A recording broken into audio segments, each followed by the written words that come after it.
Telugu Desam party 43వ ఆవిర్భావ దినోత్సవం సందర్భంగా పిడుగురాళ్లపట్నంలోని పలు చోట్ల పార్టీ ఆవిర్భావ దినోత్సవాలు ఘనంగా నిర్వహించారు.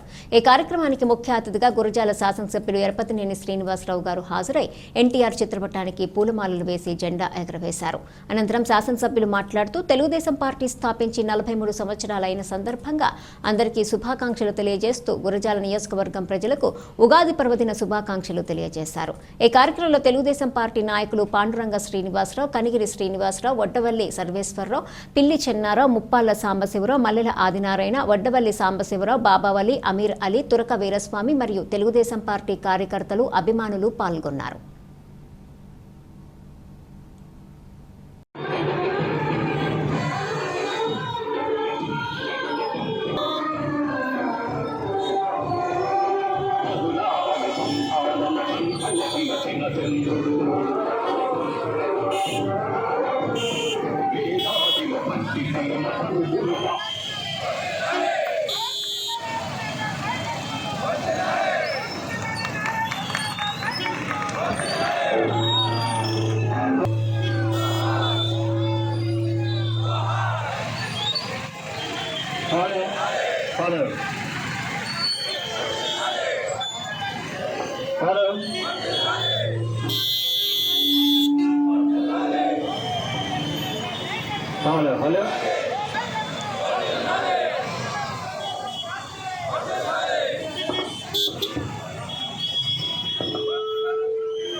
నమస్కారం.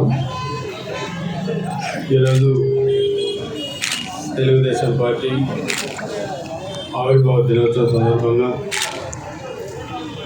గురజాల నియోజకవర్గం తెలుగుదేశం శ్రేణులు, అదేవిధంగా పార్టీ నాయకులు, కార్యకర్తలందరికీ, అభిమానులకి, అందరికీ హృదయపూర్వక శుభాకాంక్షలు, నమస్కారాలు తెలియజేస్తూ 43 సంవత్సరాల తెలుగుదేశం పార్టీ ఉమ్మడి ఆంధ్రప్రదేశ్ రాష్ట్రంలో కానీ, విభజింపబడిన ఆంధ్రప్రదేశ్ రాష్ట్రంలో కానీ ఒక చరిత్ర సృష్టించింది. భారతదేశ రాజకీయాల్లో నందమూరి రామారావు గారు, అదేవిధంగా చంద్రబాబు నాయుడు గారు ఆంధ్రప్రదేశ్ రాష్ట్ర ప్రదక్షిణ కూడా దేశ విదేశాలు ఏ విధంగా తీసుకెళ్లారో కూడా మనం చూసాం. పేద, బడుగు, బలహీన వర్గాల పార్టీ తెలుగుదేశం పార్టీ. ఎంతోమంది ఎస్సీ, ఎస్టీ, బీసీ, మైనార్టీ నాయకుల్ని ఎమ్మెల్యేలుగా, మంత్రులుగా, ఎంపీలుగా, కేంద్ర మంత్రులుగా, స్పీకర్లుగా కూడా తయారు చేసింది తెలుగుదేశం పార్టీ. ఎప్పుడు అధికారంలో ఉన్నా ప్రజాస్వామ్యబద్ధంగా రాష్ట్రాన్ని పరిపాలించే విధానాలు ఎక్కడ రాజీ పడకుండా అన్ని వర్గాల సంక్షేమాన్ని దృష్టిలో పెట్టుకొని తెలుగుదేశం పార్టీ పనిచేసింది.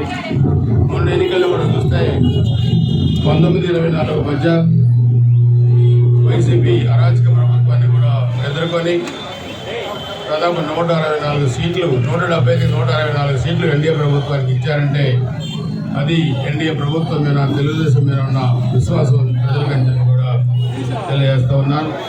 సో అందుకనే ఈ ప్రజలు ఇచ్చిన తీర్పుని మనం ప్రజాస్వామ్యబద్ధంగా మనం ఈ గురజాల నియోజకవర్గంలో కూడా అభివృద్ధి కూడా మనం తప్పకుండా ఉపయోగిద్దామని చెప్పి కూడా తెలియజేసుకుంటూ, ప్రజలు మనపై వచ్చిన విశ్వాసాన్ని నిలబెట్టుకుని మనందరం కూడా పనిచేయాలని చెప్పి కూడా తెలియజేసుకుంటూ, అందరూ కూడా ఉగాది శుభాకాంక్షలు.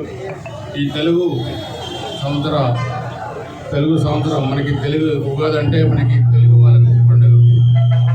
ఈ పండుగ మన గురజాల నియోజకవర్గ ప్రజల అందరి ఇళ్లలో ఆనందంగా ఉండాలి, సుఖ సంతోషాలు ఉండాలని చెప్పి కూడా కోరుకుంటూ, ఈ నియోజకవర్గ ప్రజలందరికీ కూడా మరి రేపు మనం జరగబోయే ఉగాది రోజున ఆ భగవంతుడు అందరికీ కూడా ఆశీస్సులు అందజేసి మంచి జరగాలని చెప్పి కూడా కోరుకుంటూ అందరి దగ్గర సెలవు తీసుకుంటాను. జై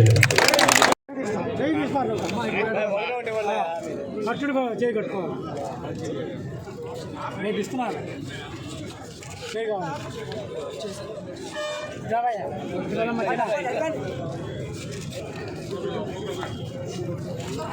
చీని గారు వెనకుండా